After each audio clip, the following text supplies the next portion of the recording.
One of the other interesting statistics that Steve included in here was that they saw a 40% increase in viewership when the rugby games followed a Premier League match. And I find this a bit interesting, Nick. It might just be from a Warner Brothers TNT perspective that, we just don't want people to leave the platform. We don't want them to turn off and switch to another channel. So I just be curious sort of your thoughts, Nick, whether these, not necessarily the tier one sports, keeping in mind who they might be scheduled around, not necessarily scheduled against.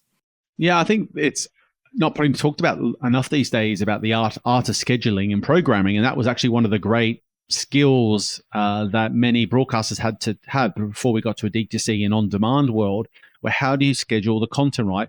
Just thinking about, you've got a finite amount of money available and you've got a finite amount of time available. How do you make sure you get the balance right to achieve the things that we're talking about here in terms of driving mass audience and keeping them on the platform as long as possible?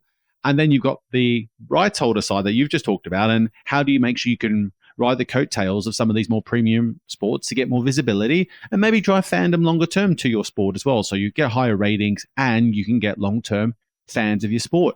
It's a really interesting thing we don't hear as much about, but I think as we go and see more of the US channels bringing their linear offering to D2C, and indeed these other platforms like TNT Sports and have more focusing on their linear proposition, that starts to play more of a role over again. So it's good to hear it being talked about, because it hasn't been something that we've discussed for probably ever, and is a real skill set that is probably not been as valued for the previous years in this new on-demand era.